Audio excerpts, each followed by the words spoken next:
Morning વિદ્યાર્થી મિત્રો, આપણે ધોરણ 12ની અંદર એસપીસીસી એની અંદર ભાગ 2 બરાબર એસપી જેની અંદર ચેપ્ટર 7ની આજે શરૂઆત કરવા જઈ રહ્યા છે. કંપનીનું વિસર્જન. ચેપ્ટર નંબર 6ની અંદર કંપનીની જે સભાઓ હતી અને ચેપ્ટર નંબર 5ની અંદર જે સંચાલકો હતા એના વિશે પૂરેપૂરી માહિતી આપણે મેળવી ચૂક્યા છે. આ આપણું છેલ્લું ચેપ્ટર છે, ચેપ્ટર નંબર 7 બરાબર, કંપનીનું વિસર્જન. પ્રસ્તાવનાની અંદર જોઈએ તો કંપની એ કાયદા દ્વારા એટલે કે કાયદા દ્વારા સર્જન થયેલી વ્યક્તિ ગણાય છે. આપણે સૌ જાણીએ છીએ કે કંપનીનું જે સ્વરૂપ જે છે એ કાયદા દ્વારા અસ્તિત્વમાં આવ્યું હતું બરાબર. કંપની એ કૃત્રિમ વ્યક્તિ છે અને કાયદા દ્વારા એનું સર્જન થયેલું છે. કંપની ભૌતિક અસ્તિત્વ ધરાવતી નથી. કંપનીનું જે ભૌતિક અસ્તિત્વ છે એ ધરાવતી નથી, એટલે કે તે કુદરતી રીતે મૃત્યુ પામી શકશે નહીં. જેનું ભૌતિક અસ્તિત્વ છે એ કુદરતી રીતે મૃત્યુ પામી શકે છે, પણ કંપની કુદરતી રીતે મૃત્યુ પામી શકે નહીં. કંપનીનો રોજબરોજનો વહીવટ કાયદા અનુસાર થાય છે. કંપનીનો જે રોજેરોજ જે વહીવટ કરવામાં આવે છે એ કેવી રીતે થાય છે? તો કાયદા દ્વારા નક્કી થાય છે અને કાયદા દ્વારા એ અનુસરવામાં આવે છે. અને અંત પણ કાયદા દ્વારા જ લાવાય છે. એટલે જે રીતે એને કાયદા દ્વારા શરૂઆત કરવામાં આવી હતી કંપનીની, એ રીતે એનો અંત જે કહીએ એ અંત પણ કાયદા દ્વારા જ થાય છે. જો કંપનીનું વિસર્જન કરવું હોય તો પહેલાં તેને ફડચાની પ્રક્રિયામાં લઈ જવી પડે. તમારે કંપનીનું જો વિસર્જન કરવું હોય તો ફડચાની એટલે કે નુકસાનમાં તમારે એને લઈ જવી પડે, જેમાં કંપની ફડચામાં હોય ત્યારે કંપનીનો અંત આવતો નથી, પરંતુ ફડચાની પ્રક્રિયા અને કાયદેસરની વિધિ પૂર્ણ થયા પછી જ કંપનીનું વિસર્જન થાય છે બરાબર. એટલે કંપની ફડચામાં છે ત્યારે એનું વિસર્જન થઈ જવું શક્ય નથી બરાબર, પણ એના માટે તમારે ફડચામાં એને લઈ જવી પડે બરાબર. અને ત્યારે કંપનીનો અંત આવતો નથી, પરંતુ ફડચાની પ્રક્રિયા કરવાની છે અને કાયદેસરની જે વિધિ છે એ આપણે પૂર્ણ કરવાની છે, ત્યારબાદ કંપનીનું વિસર્જન થઈ શકે છે. તેના સિવાય થતું નથી. ટૂંકમાં કંપનીને ફડચામાં લઈ જવી એ વિસર્જનનો માર્ગ છે. તો વિસર્જનનો માર્ગ શું છે? તો કંપનીને ફડચામાં લઈ જવી. કંપનીનું જો તમારે વિસર્જન કરવું હોય તો કંપનીને તમારે ફડચામાં લઈ જવી પડે છે, કંપનીને નુકસાનમાં લઈ જવી પડે છે, ત્યારબાદ તમે એનું વિસર્જન કરી શકો છો. તે સિવાય એનું વિસર્જન કરી શકતા નથી. હવે આપણે કંપની વિસર્જનનો અર્થ અને એની વ્યાખ્યાને જોઈએ તો અર્થ શું કહે છે?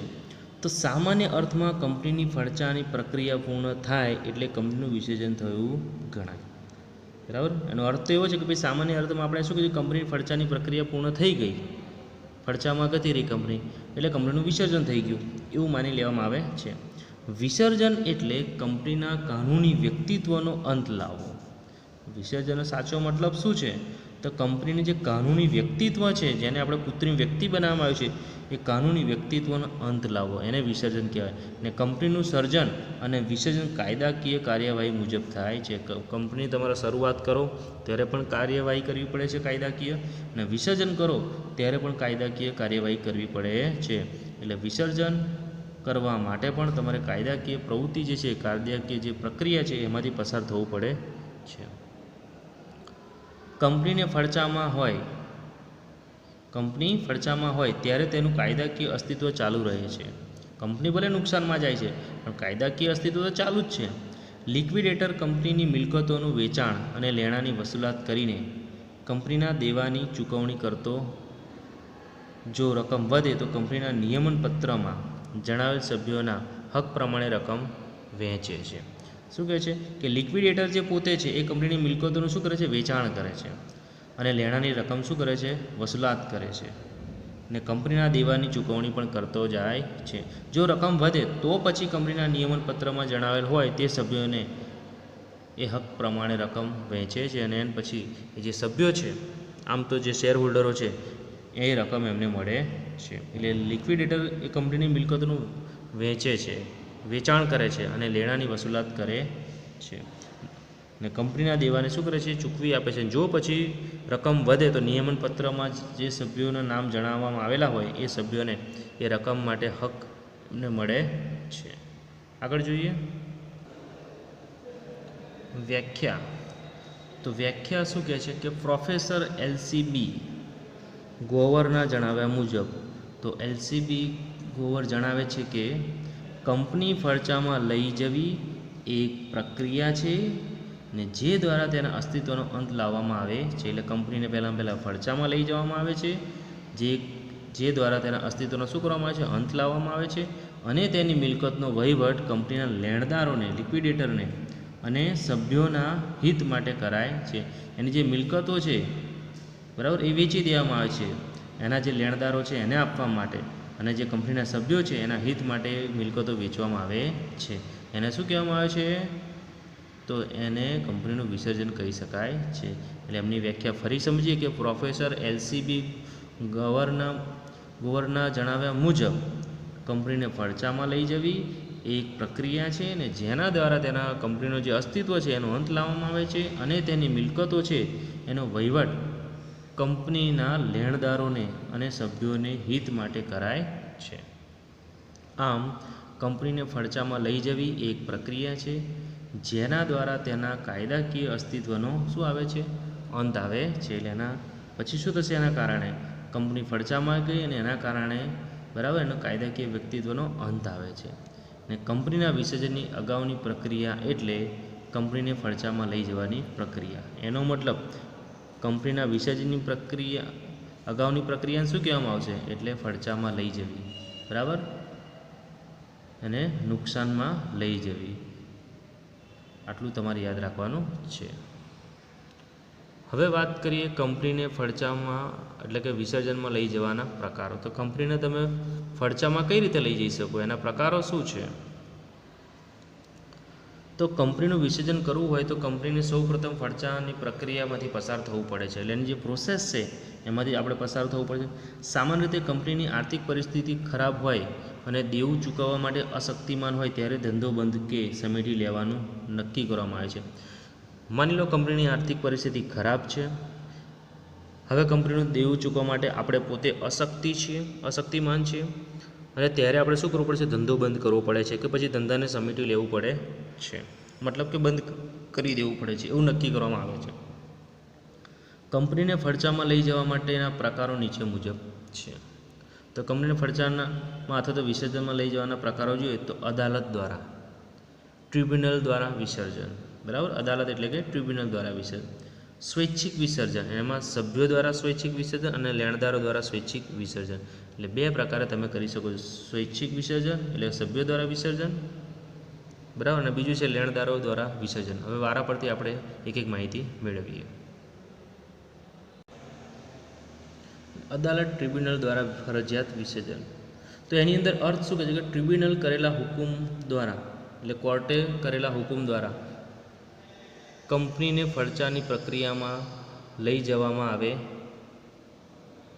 તેને ટ્રિબ્યુનલ મારફત ફરજિયાત વિસર્જન કહે છે. એટલે કંપનીને શું કરવામાં આવે છે? તો કંપનીને ફરજિયાત ટ્રિબ્યુનલ કરેલા હુકુમત દ્વારા, એટલે જે હુકમ કરવામાં આવે છે કોર્ટ દ્વારા, એને કંપનીને ફરજાની પ્રક્રિયામાં લઈ જવામાં આવે છે ત્યારે તેને ટ્રિબ્યુનલ મારફત ફરજિયાત વિસર્જન કહે છે.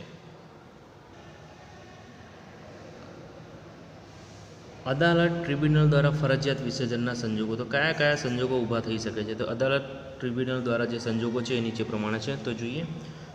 તો નીચે જણાવેલ સંજોગોમાં કંપનીને ફરજામાં લઈ જવા માટે અરજી કરી શકાય છે. તો પહેલાં કંપનીનું દેવું ચૂકવવા અસમર્થ બને. આપણે કંપનીનું જે દેવું છે એ વધી ગયું છે અને એ ચૂકવવા માટે આપણે અસમર્થ છીએ, ત્યારે આપણે આ પ્રોસેસ કરી શકીએ છીએ. જો કંપનીનું દેવું હોય અને તે ચૂકવવા માટે આપણે અસમર્થ હોય, મતલબ કે આપણે ચૂકવી શકીએ તેમ ના હોય, આપણી પરિસ્થિતિ સારી ના હોય, તો અદાલત કંપનીને ફરજામાં લઈ જવા માટેનો હુકમ કરી શકે છે. તો પછી અદાલત આપણને કઈ મદદ કરશે? તો કે કંપનીને તમે ફરજામાં લઈ જાઓ અને તમે તમારું દેવું ચૂકવી શકો છો. અને કંપનીની આર્થિક સ્થિતિ નબળી હોવા છતાં જો કંપનીનું દેવું ન હોય તો અદાલત કંપનીને ફરજામાં લઈ જવાનો હુકમ કરી શકે નહીં. શું કહે છે? જો કંપનીની આર્થિક સ્થિતિ નબળી હોવા છતાં જો કંપનીને દેવું ન હોય તો એ અદાલત કંપનીને ફરજામાં લઈ જવા માટે હુકમ કરી શકે નહીં. મતલબ કંપનીની આર્થિક સ્થિતિ ભલે ખરાબ રહી પણ કંપનીનું દેવું નથી તો પછી કંપનીને ફરજામાં લઈ જવાની કોઈ જરૂર નથી અને એના માટે હુકમ કરી શકતી નથી. પણ કંપનીની આર્થિક પરિસ્થિતિ ખરાબ હોય, કંપનીનું દેવું હોય, તો પછી કંપનીને તેનું દેવું ચૂકવવા અસમર્થ હોય ત્યારે ફરજિયાત ફડચામાં લઈ જવાની અરજી કરવામાં આવે છે અદાલતમાં. એના માટે તમે અરજી કરી શકો છો.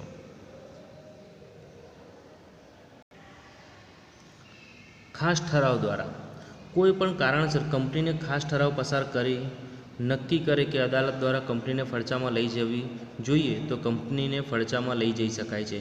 ખાસ ઠરાવ આપણે આગળ ચેપ્ટર જોયું કંપનીની સભાઓ, બરાબર. એની અંદર ખાસ ઠરાવ કે ખાસ ઠરાવ પસાર કરીને પણ તમે કંપનીને શું કરો છો, ફડચામાં લઈ જઈ શકો છો, બરાબર. એટલે કે કોઈ પણ કારણોસર કંપનીના ખાસ ઠરાવ પસાર કરીને કે અદાલત દ્વારા કંપનીને ફડચામાં લઈ જવા જોઈએ તો કંપનીને ફડચામાં લઈ જઈ શકાય છે. એટલે કે કંપનીના સભ્યો દ્વારા પણ સામાન્ય સભામાં ખાસ ઠરાવ પસાર કરીને સામાન્ય સભાની અંદર શું કરવાનું છે, ખાસ ઠરાવ પસાર કરવાનો છે ને પસાર કરીને કંપનીને ફડચામાં લઈ જઈ શકાય છે. એટલે સામાન્ય સભાની અંદર શું કરવાનું છે તો એક ખાસ ઠરાવ પસાર કરવો પડે અને ત્યારબાદ કંપનીને આપણે ફડચામાં લઈ જઈ શકીએ છીએ. કંપનીના સંચાલકોને ખાસ ઠરાવની નકલ સાથે અદાલતમાં અરજી કરવાની સત્તા આપવામાં આવી છે. એટલે કંપનીના સંચાલકો શું કરે છે કે ખાસ ઠરાવની એક નકલ જે છે એ અદાલતમાં અરજી કરવાની સત્તા આપવામાં આવી છે કે તમારે અરજી કરવી હોય તો ખાસ ઠરાવની નકલ મૂકવી પડશે અને અદાલતમાં ત્યારબાદ તમે અરજી કરી શકો છો. જો કે અદાલતને યોગ્ય લાગે તો જ કંપનીને ફડચામાં લઈ જવાનો હુકમ કરી શકે છે. એટલે એના માટે અદાલતને યોગ્ય લાગવું જોઈએ કે ભાઈ યોગ્ય કારણો છે, ત્યારબાદ જ અદાલત કંપનીને ફડચામાં લઈ જવાનો હુકમ કરી શકે છે. તેના સિવાય હુકમ કરી શકતી નથી.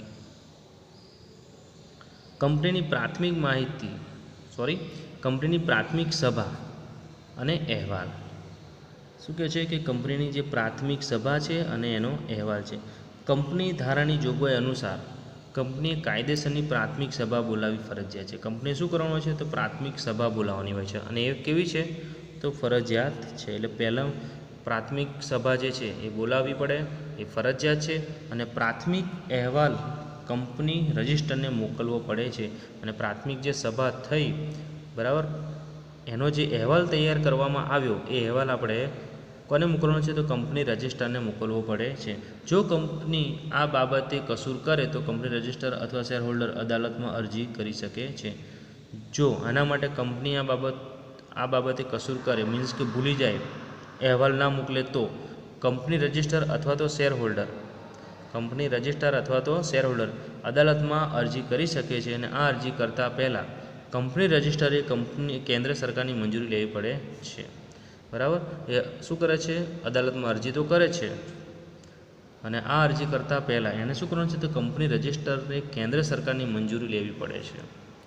જે તારીખે પ્રાથમિક સભા બોલાવવાની હોય તે અંતિમ તારીખ સુધીમાં સભા ન બોલાવે તો સભાની તારીખથી 14 દિવસ બાદ કંપનીના શેરહોલ્ડર અને અન્ય અંશદાતાઓ કંપનીને ફડચા માટે અદાલતમાં અરજી કરી શકે છે. એટલે કે રજિસ્ટ્રાર અથવા તો શેર હોલ્ડર અદાલતમાં અરજી કરી શકે છે અને આ અરજી કરતાં પહેલાં કંપની રજિસ્ટ્રારે કેન્દ્ર સરકારની મંજૂરી લેવી પડે છે. અને જે તારીખે પ્રાથમિક સભા બોલાવવાની હોય તે અંતિમ તારીખ સુધીમાં જો સભા ન બોલાવે તો પછી સભાની તારીખથી 54 દિવસ બાદ કંપનીના શેર હોલ્ડરો શું કરશે અને અન્ય જે અંશદાતાઓ એ શું કરશે, કંપનીના ફડચા માટે અદાલતમાં અરજી કરી શકે છે. તો એ રીતે પણ તમે ફડચા માટે ફરજિયાત વિસર્જન માટે અરજી કરી શકો છો અદાલતની અંદર. આગળ જોઈએ, ચોથો પોઈન્ટ છે નોંધણીનું પ્રમાણપત્ર. કંપનીને નોંધણીનું પ્રમાણપત્ર મળ્યા બાદ, એટલે જ્યારે કંપની નોંધ કરવામાં આવી ત્યારે નોંધણીનું પ્રમાણપત્ર મળ્યા બાદ 1 વર્ષમાં ધંધો શરૂ ન કરે અથવા તો બંધ રાખે તો ટ્રિબ્યુનલમાં આ અંગેની કારણોની તપાસ કરી કંપનીને ફડચામાં લઈ જવાનો હુકમ કરી શકાય છે. એટલે જ્યારે નોંધણી કરાવવામાં આવી હોય અને છતાં 1 વર્ષની અંદર ધંધો શરૂ જો ના કર્યો હોય તો પછી તમે એની માટે ફડચામાં લઈ જવા માટે, કંપનીને ફડચામાં લઈ જવા માટે અદાલતમાં હુકમ કરી શકો છો, અદાલત દ્વારા હુકમ કરાવી શકો છો. ધંધો શરૂ નહીં કરવા પાછળ અથવા ધંધો બંધ રાખવાનું વ્યાજબી કારણ જણાય તો અદાલત ફડચાને હુકમ કરશે નહીં, બરાબર. અદાલતને એમ લાગે કે ભાઈ કોઈ કારણોસર અથવા તો ધંધો નહીં શરૂ કરવાનું કોઈ કારણ હતું અને એના કારણે ધંધો શરૂ કરી ન શક્યા તો પછી અદાલત એને ફડચામાં લઈ જઈ શકવાનો હુકમ કરી શકે જેમ કે જો કંપનીએ ભારતમાં અને વિદેશમાં ધંધો કરવા અંગેની સ્પષ્ટતા આવેદનપત્રમાં જણાવેલ હોય અને કંપની વિદેશમાં ધંધો કરે અને ભારતમાં ધંધો બંધ હોય તો કંપનીને ફડચામાં લઈ જઈ શકાતી નથી. નોંધણી કરવામાં આવી ત્યારે જણાવ્યું હતું સ્પષ્ટ આવેદનપત્રમાં જણાવ્યું હતું કે અમે ભારતમાં પણ ધંધો કરીશું અને વિદેશમાં પણ ધંધો કરીશું. એટલે અહીંયા આગળ વિદેશનો ધંધો જે ચાલુ રાખ્યો છે અને ભારતનો ધંધો છે એ બંધ કર્યો છે તો પછી અદાલત એને અહીંયા આગળ ફડચામાં લઈ જઈ શકવાનો હુકમ કરી શકતી નથી. કંપની ભવિષ્યમાં ધંધો શરૂ કરશે તેવી સ્પષ્ટતા શક્યતા જણાતી હોય તો ફડચાનો હુકમ કરી શકાય નહીં. બરાબર, અદાલતને એવું લાગે છે કે કંપનીએ ભવિષ્યમાં ધંધો શરૂ કરવાની જ છે, બરાબર, એવું એને લાગી રહ્યું છે, એવું સ્પષ્ટ શક્યતા જણાતી હોય તો પછી અદાલત કંપનીને ફડચામાં લઈ જવાનો હુકમ કરી શકતી નથી. વિદ્યાર્થી મિત્રો, આજે આપણે કંપનીનો વિસર્જનનો અર્થ, એની વ્યાખ્યા, કંપનીને ફડચામાં વિસર્જનમાં લઈ જવાના જે પ્રકારો છે એ અને અદાલત એટલે કે ટ્રિબ્યુનલ દ્વારા જે ફરજિયાત વિસર્જન છે એના વિશે માહિતી મેળવી. આગળના જે અમુક પોઈન્ટ બાકી છે નેક્સ્ટ ટાઈમ આપણે ચર્ચા કરીશું. થેન્ક યુ, આભાર.